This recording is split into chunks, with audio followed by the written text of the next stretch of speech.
Ito mga boss, siguro ito na yung huling ano natin sa solution natin sa ating date and time settings. Hindi tayo makapag-internet dahil mali-mali yung oras natin tsaka yung date. Pero ngayon ito mga boss, no, pakita ko sa inyo yung huling video natin. Siguro ito na yung ibang solusyon, para po sa nakakaranas pa rin na kahit na binago na nila yung settings nila.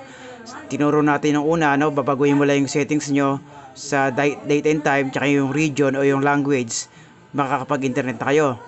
Pero ngayon po, sa mga naka-experience po na binago na nga nila pero may ganun pa rin, pagka pinapatay po nila yung kanilang TV box, I mean na pinapatay yung direkta po nilang tanggalin po yung saksakan. Yan, tinatanggal po yung saksakan direkta, yung power adapter.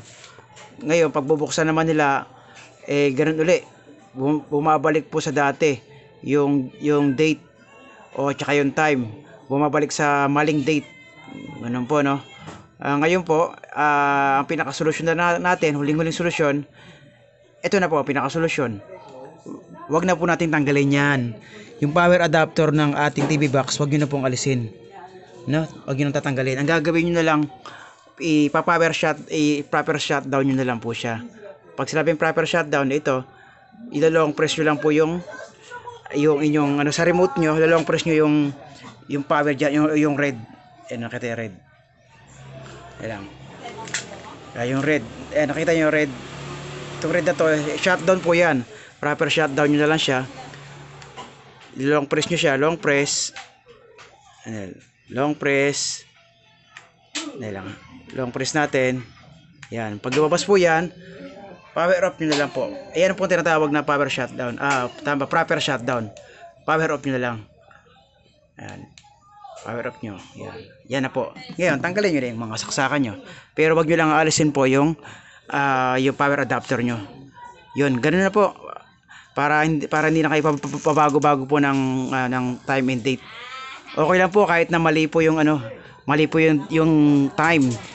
Basta yung date, okay po yan. Kahit buksan po natin yan, ngayon pag binuksan natin ngayon yan, one click lang natin, buksan natin. Ayan, pagbukas natin, ang makikita nyo po dyan, although ako kasi ginawa ko, hindi ko na po binago yung date, yung time. Kahit na mali yung time natin, basta okay po yung date, okay po yan, makakapag-internet pa rin kayo.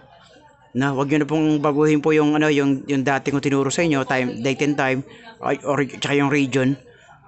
Wag niyo na lang pong alisin yung power adapter nyo, okay? Yan, nakikita niyo yung date, ay yung time natin 12:38 PM. Pero ang oras natin ay ano pa lang.